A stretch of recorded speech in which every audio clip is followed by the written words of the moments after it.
Hello, everyone, and Happy New Year 2023. I hope it's a great one for you and yours and for your business as well. So, today's truism is based on candid conversations I've been having lately with more and more folks, some over the holidays, in fact, where people have been asking me what I'm seeing and what my opinion is regarding things like Web3, Metaverse, and augmented and virtual realities. And the truism falling out of that is that sooner or later, all of us will need to check our generational bias to remain relevant. Now, as we put some miles on the odometer and some generational preference starts to set in, it doesn't mean that we automatically will become more insular and stuck at a specific point on a timeline, right? But I think we can recognize it and we can figure out how to work through it to the degree that we choose to. But it's something that I believe all professionals are going to need to be actively aware of at minimum. And I also think, based on the speed of modern innovation that we're seeing, it's going to happen at increasingly closer intervals. So, not necessarily by generation, but maybe even by decade, right? Um, Increasingly in practice, we've seen that generational bias, it isn't an all or none prospect. There are a lot of parallel paths and interests in our lives. And for example, I know some folks, some that even have quite a few years on me, that remain extremely cutting edge as far as being early adopters and innovators in technology. But they don't listen to any music that was recorded this millennium because there's no good new music, which, of course, is exactly what my grandparents were saying to me in the late 80s, that all of this just sounds like noise. It's not even music. Does that sound familiar? So, here and there as we age, we all catch ourselves saying things that our parents and our grandparents said to us, right? The equivalent of get off my lawn statements. I've certainly caught myself doing that with my kids, like in the way I react when we're talking about schoolwork and they let me know that their primary career goal is to be a YouTube star. It's a separate conversation, but this is how a lot of people are similarly feeling when they keep hearing that they're going to need to get up to speed with Web3, with Metaverse, and other kinds of deeply immersive technologies. So, these videos are meant to be bite sized, so I'm going to keep this surface level. And truthfully, I'm still learning myself when it comes to these technologies. So I'm not pretending to be an expert here. We have a few on staff, and I expect that to continue to grow. But here's what I do know and what I'm seeing. So, my classic response when people ask me about the latest bleeding edge technology and whether we're doing it has always been that when our clients and or employees start asking us for solutions where those technologies are the best choice for them to reach their goals, that's when you'll see them become a more regular part of our case studies and our offerings. Um, that's the way it's always worked for us over the years, both because, number one, we're not the company that people call when they want to play around with technology and kind of see if it'll fly or if it will crash and burn. We're the people that you call when you want to do it once, do it right, and with the best proven technologies. And then number two, more colloquially, we don't do cool for cool's sake, right? Our work is often super cool, but it's cool because it works.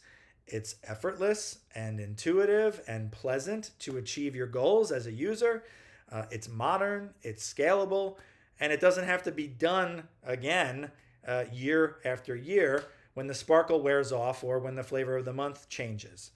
So, honestly, in the early days of things like augmented reality and virtual reality, I saw some cool for cool's sake in there. I think we're still seeing some of that, right? Especially for marketing campaigns with a short shelf life on them.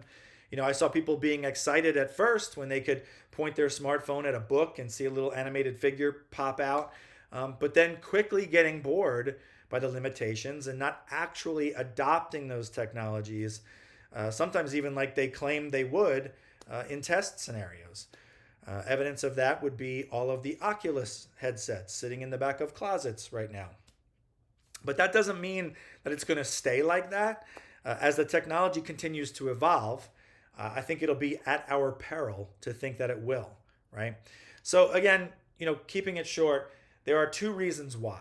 So number one is that so far these technologies aren't the answer to a demonstrated majority of challenges out there, right? They're not fully mainstream. But in some specific cases, they are proving they are head and shoulders above legacy solutions. So, like in real estate, right? You now can walk through a property virtually in a more immersive and realistic way than ever before.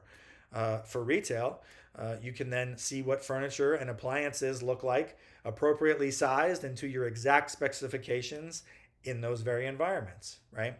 Doctors performing surgeries and other, super complicated procedures in incredibly lifelike simulations without the life or death stakes. So they can practice it pretty realistically many, many times before they attempt it for real. Right? Heads up displays for technicians when they're working on complicated machinery that provide context sensitive instruction for the exact scenario that they're facing rather than fumbling with a manual.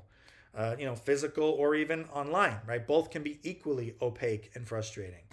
So the list goes on, and a lot of it has become legitimately cool for the right reasons, not just flash in the pan, right? But number two goes back to that generational piece. So even if we, you, me, aren't comfortable in virtual environments like those that will be enabled by Web3 and virtual realities, Gen Z, or whatever you want to call the digital natives that will increasingly be our customers and employees over the next decade, they are very comfortable working, transacting, socializing, creating, collecting in these environments. And they have a much higher tolerance for things that often frustrate older users. So the things that are a deal breaker for me are not a deal breaker for my kids. For me, the idea of performing my job via a blocky avatar version of myself is kind of foreign and unappealing. But not so for my kids who've been doing it for years and can run circles around me in those kinds of environments. Maybe right now that doesn't matter, but it concerns me for if and when it might, right? I've got a lot of thoughts about what I think that might mean for humankind overall, mentally, emotionally, physically, and otherwise. And while I think those are conversations that should be had, although these technologies are stumbling a bit right now, and they haven't gone fully mainstream, right now what we're experiencing is kind of like the internet of 1996. Naysayers abounded, right? But what would you have done then if you knew what you know now, right? Because it's coming. Sooner or later, all of us will need to check our generational bias to remain relevant.